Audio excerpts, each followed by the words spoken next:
Olá, eu sou o Marcos Valério XR, hoje é o dia 11 de julho de 2019. Eu queria aproveitar essa polêmica aí do pavão misterioso, mas é mais para tocar num assunto relativo ao anonimato, que é algo que sempre me interessou e do qual eu tenho uma visão relativamente específica, onde eu já publiquei até alguns textos relacionando o porquê de haver uma maior tendência ao anonimato à direita. Mas, em primeiro lugar, vamos ver a assimetria da situação. Nas denúncias do Intercept, é certo que você tem uma fonte anônima. Isso está previsto constitucionalmente e garante-se isso a nível legal. Mas você tem um órgão de imprensa claramente identificado, assumindo a responsabilidade por essa informação. Atualmente não é só mais o Intercept, que é um órgão reconhecido. Você tem as pessoas que estão ali, estão dando a cara a tapa, todos sabem quem são, mas agora você tem também, inclusive, outras fontes jornalísticas que também estão endossando esse material. Então pronto, você tem pessoas assumindo isso aberta e publicamente, se expondo em defesa da veracidade dessa informação. E ao mesmo tempo, as pessoas que foram denunciadas, elas não contestaram, inclusive em alguns momentos elas confirmaram a autenticidade do material. Posteriormente começaram a fazer algumas negações, algumas desconfianças, mas até agora não tem, nem da parte de Sérgio Moro, nem de Deltan Dallagnol, uma negação sumária do conteúdo. Portanto, isso possui um grau de credibilidade absolutamente incomparável com esse fenômeno do pavão misterioso, que é um anônimo total. Ninguém faz a menor ideia de quem seja, não tem ninguém assumindo abertamente essa informação. E as pessoas que estão sendo acusadas não estão corroborando, estão dizendo que isso é fraude.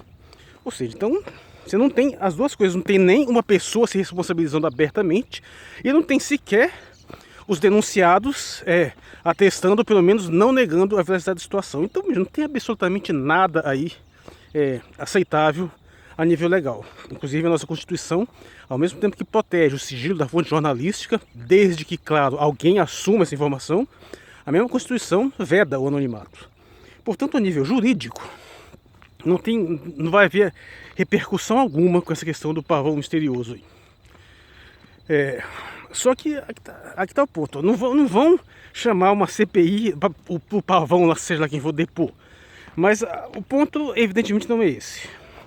O indivíduo que faz isso, pensando claramente ou não, sabe que não está procurando causar efeitos legais nesse sentido. Ele evidentemente pretende causar um efeito na sua militância, um efeito na mentalidade das pessoas que ainda apoiam o governo. E isso é perfeitamente previsível, perfeitamente compreensível, considerando que nós estamos falando de uma massa populacional que é inteiramente construída na base de falsificações. Estamos falando de gente que simplesmente acredita em uma fonte jornalística ou outra, ou numa distorção de informação, como por exemplo já é o caso da Globo, como é o caso da Veja, que foram esses principais veículos de imprensa que construíram o antipetismo no Brasil. Isso só já seria ruim, uma vez que são veículos de mídia manipuladores. Mas não, isso é muito pior. Nós estamos falando de gente que acredita em qualquer hoax irresponsável, escrita com uma linguagem vagabunda, sem nenhuma fonte, sem nenhuma identificação, dizendo qualquer asneira que você desmente na primeira googada. De modo que gente que acredita, ou talvez nem acredite, saiba que é mentira, mas não se importa, divulga do mesmo jeito. Nós estamos falando de gente que a mentalidade, a estrutura mental é de falsificação.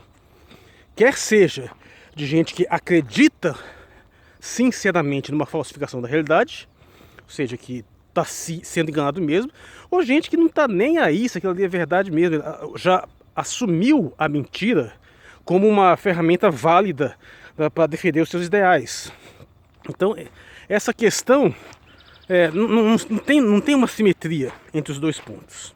E aí você observa que nesse pavão misterioso tem todos os elementos típicos desse tipo de mentalidade. A começar por um nome esdrúxulo, um nome evidentemente não criativo, que ainda rouba uma imagem que não só não tem nada a ver com o conteúdo dele, não sei para que escolheu esse nome, como ainda por cima já gera um outro problema, porque as pessoas que detêm algum direito autoral por essa canção aí da música já estão irritadas, estão querendo processar, não sei quem que eles vão processar, né, porque o desgraçado é anônimo. Então nós temos essa situação, essa tendência ao anonimato que é maior entre esses grupos direitistas. Eu já escrevi um texto sobre isso chamado Heróis de Direita e Heróis de Esquerda. Por mais que eu insista em quebrar essa dicotomia farsesca, existem algumas coisas que você pode trabalhar nesse sentido. E o que eu coloquei nesse texto, que eu linkarei depois, é que existe um modus operandi diferenciado que faz com que o pessoal à direita tenha uma tendência maior a usar anonimato. Isso é escancarado para quem frequenta isso há muito tempo, evidente. Mais recentemente começou a haver alguma mudança, mas facilmente, principalmente por volta ali de 2010, quando começou a onda em peso das fake news mesmo, que na verdade o grande ápice, o grande surgimento da massificação da mentira pela internet foi na eleição de 2010, foi especialmente contra Dilma, totalidade, você não viu uma hoaxzinha miserável contra o pessoal da oposição, todos contra Dilma e contra Lula. Foi preciso assim, uns 10 anos de mentira sistemática para que começasse a haver uma reação mais ou menos simétrica do outro lado. E tem sido assim até hoje. Você vai lá no fórum de discussão, aí você vê o pessoal quebrando o pau lá, e vê o pessoal defendendo lá da esquerda, lá mostrando com os nomes aparentemente reais, pelo menos, e dando aquela tapa, e o resto da galera todo com os personagens bizarros, usando lá personagem de anime ou de qualquer outra coisa lá no voto de perfil. Então isso é tradicional. Quem quer que não tenha percebido isso, por favor, é cego. A única exceção à esquerda é principalmente o pessoal da lacração feminista. Esses também usam bastante fake pseudônimos, mas também tem uma característica diferente. Geralmente as hoax deles são direcionadas especificamente contra um cara para relatar uma historinha, geralmente uma que se chama de fanfic, né? Enquanto o pessoal à direita tem um alvo mais claro, geralmente um alvo pessoal mais claro, em geral políticos, personalidades. Então você tem essa distinção aí. Agora, vejam bem, o ponto mais interessante aí, quando você faz uma análise mais aprofundada dessa questão, é que você nota essa tendência maior ao anonimato. Inclusive você vê que já teve essa repercussão toda do pavão misterioso, apesar de não ser uma fonte completamente anônima, já foi abraçada com entusiasmo pela militância bolsonarista, e nós sabemos muito bem que é uma militância totalmente envolvida, totalmente habituada a esse tipo de expediente de utilização de informação falsa, de falsificação mesmo. É um hábito extremamente arraigado. Agora, o que é curioso é que isso subverte uma leitura bastante popular entre os meios, que contrapõe o individualismo e o coletivismo. Via de regra, o pessoal liberal, pessoalmente, tem esse viés todo individualista, que aliás é bastante problemático, porque esse individualismo no viés liberal ele é cheio de falhas, de mal entendimentos, mas eu nem vou entrar nesse ponto aqui. E especialmente fazem uma crítica ao coletivismo. Só que essa tendência ao uso de anonimato meio que subverte isso. Por quê? Porque, via de regra, o anônimo, ele se coloca como um porta-voz de um coletivo. É alguém que se propõe a dar voz a uma maioria silenciosa que não tinha quem a representasse, e que, com medo da retaliação de alguém que esteja no poder, utiliza o anonimato. Isso é simbolicamente muito forte. Desde a ideia lá da máscara de Guy Fawkes, lá, né, do V de Vingança, até esse pessoal, geralmente o pessoal que também faz a crítica antifeminista, mas cara que veste uma máscara de Homem-Aranha, que põe um perfil lá, cara de Clint Eastwood, fulano realista, e eles vão sempre se escondendo atrás de fakes. E é curioso, porque esse pessoal tem um discurso que se finge de individualista, anticoletivista, mas a partir do momento que você assume um perfil fake, onde você não se identifica como um indivíduo, e você se propõe a ser um porta-voz de um grupo que não tem que se expressar, você está sendo essencialmente uma voz coletiva. Você se esvaziou de qualquer significado próprio, de qualquer identidade. E é muito engraçado, porque por outro lado o pessoal à esquerda, que se propõe mais coletivista, por outro lado, tem uma tendência maior à identificação. Então essa subversão ela é muito interessante, porque se por um lado todos nós estamos acostumados a ver essa distinção entre o coletivo e o individual como respectivamente associado à esquerda e direita, essa tendência ao anonimato, e não só essa, mas outras também, tende a subverter isso. E no meu texto, que eu explico, é exatamente que o indivíduo que tem essa tendência ao anonimato, ele está defendendo uma ordem supostamente social, tanto que ele não precisa se identificar porque ele acha que é um porta-voz de uma estrutura de pensamento que já está dada. É aquela questão, a ideia do super-herói mascarado. Ou seja, o indivíduo está defendendo uma população contra o crime, por exemplo. E que precisa dessa identidade secreta. Sim, por um lado tem uma justificativa boa, porque ele precisa proteger a si próprio da retaliação dos outros, mas é claro que nós, no mundo real, nós não estamos falando de super-heróis, meu Deus do céu. Estamos falando de gente que está criticando grupos ideológicos aqui e ali, e vou te ser sincero, meu amigo. Durante todos esses inúmeros anos que eu estou lidando com essa questão, nunca vi um único caso de alguém que se posicione ferozmente contra a esquerda, usando ou não anonimato, que tenha sido diretamente atacado de uma forma verdadeiramente grave. Tem o contrário.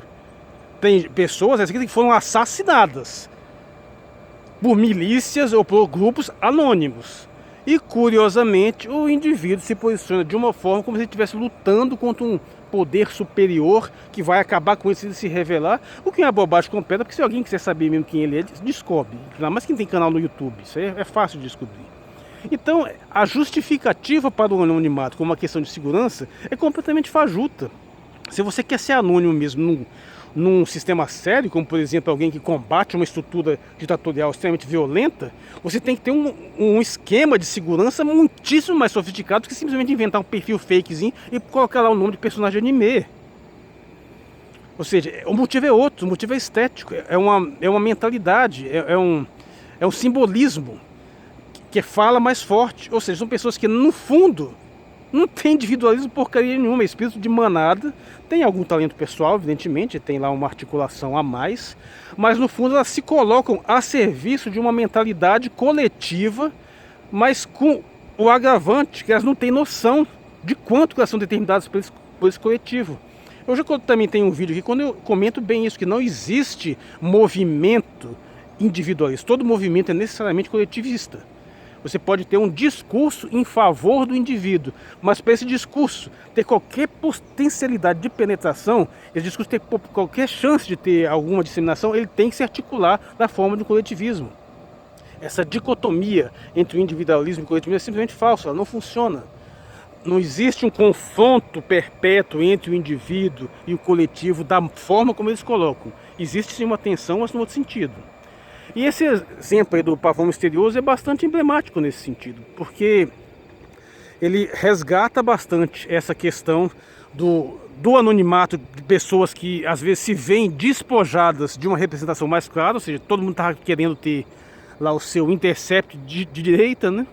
Só que você não tem esse tipo de... não tem algo equivalente, então você cria uma ficção ou aproveita aquelas que são criadas, nem que seja uma coisa completamente esdrúxula. E por favor, esse pavão misterioso é de um amadorismo completamente infantil. Eu já não gosto da linguagem que o Intercept está usando, eu acho que ele é incisivo demais, ele tinha que ser um pouco mais neutro. Eu já não gosto da ideia dele simplesmente dar uma interpretação e depois mostrar o conteúdo. Eu acho que tem que ser o contrário, você tem que jogar o conteúdo primeiro, depois você põe a sua interpretação. Inclusive eu acho que isso é até mais eficiente em termos de convencimento, porque se você joga o conteúdo, deixa a pessoa pensar o que ela pensar, mas depois você conduz bem o raciocínio, você molda a narrativa de qualquer jeito. Mas se você joga a sua interpretação primeiro e em seguida você coloca o conteúdo e a pessoa tem uma interpretação diferente, já gera aquela sensação de que você tentou manipular ela. Então eu já não gosto disso. Mas no caso do pavão misterioso é incomensuravelmente pior, meu. É um negócio completamente tosco. Perdão da palavra, só bolsominion para levar uma porcaria dessas a sério. O camarada com um linguajar assim, abaixo do mínimo aceitável, um amadorismo que chega ao ponto, caramba, como é que pessoas que moram junto precisam ficar trocando mensagem pelo Telegram, assim, tudo bem que o David Miranda fica em Brasília, o Greenwald está lá no Rio, então tem um certo distanciamento. Mas eles se encontram pelo menos uma vez por semana, não tem necessidade de ficar trocando mensagem por Telegram, porra. Isso é uma obviedade. Não faz sentido o indivíduo ser detectado e colocar uma mensagem: ih, não usem mais Telegram, pelo amor de Deus, quero dizer, olha o desespero. E se você acha que você for hackeado, você para de usar aquela porcaria da mesma hora. Faz sentido isso? Cara, ih, meu Deus, hackearam o meu Telegram, então eu vou passar uma mensagem pelo Telegram para dizer para não usar mais Telegram. Pelo amor de Deus, você, idade mental de retardado. Mas esse é o nível desse pessoal da turma do fake news. É gente que acredita em qualquer asneira se disser o que ele quer ouvir. É gente que pega, vai numa revista lá qualquer de arquitetura, pega 3 fotos, diz que é a casa da Dilma, casa do Lula, casa do não sei o que, e o desgraçado acredita. O efeito final disso aí, evidentemente, não é causar efeitos jurídicos. A questão é, as divulgações do Intercept e uma série de outros fatores estão esvaziando o apoio ao governo, e é necessário um reforço simbólico para novamente tentar mobilizar essas massas. Então vem a calhar essa questão do pavão misterioso, seja lá quem que esteja fazendo, eu acho até que pode ser mais de uma pessoa, para você o quê? Realimentar a base de falsificações sistemáticas, uma militância criada na base de falsificação. Então, nesse sentido, é interessante você observar essa questão do anonimato, essa questão da completa falta de compromisso, não só com uma evidência factual, mas de alguém que se responsabiliza, ou de alguém que tem um mínimo de racionalidade para costurar alguma coisa assim minimamente crível. Mas isso não importa. Nós estamos lidando com uma massa que acredita que Lulinha é o dono da Friboi, porque uma rouca esse idiota disse, para ter sido desmentido por fontes sérias milhares de vezes. Que é um indivíduo que recebe uma hoax bizarra, alguém pega uma foto de uma obra abandonada, pichada, o cara diz que é a USP e o infeliz acredita. E curioso, se você for no Google, você joga uma coisa, joga uma imagem, um movimento insignificante, desmente instantaneamente, o infeliz não faz nem isso. Portanto, não temos aí uma tensão entre dois lados simétricos. É aquela velha dinâmica. Você não tem a realidade para te apoiar, você falsifica, você inventa e você cria uma militância toda que não está nem um pouco preocupada, está apartada dessa realidade, em geral por uma condição econômica um pouco mais favorável, que te permite ignorar fatos concretos, porque você está afastado diretamente deles. E é isso que nós estamos lidando atualmente. A tendência não é, pelo menos por essa turma aí, melhorar. Eu acho que tende a radicalizar mais. Se o apoio ao governo for diminuindo mais, a tendência é que o núcleo duro que ainda o apoia se radicalize cada vez mais, se aliene cada vez mais. Portanto, não estou vendo uma perspectiva de aperfeiçoamento qualquer a curto ou médio prazo. Eu sou Marcos Aurélio XR, hoje é o dia 11 de julho de 2019 e obrigado por sua atenção.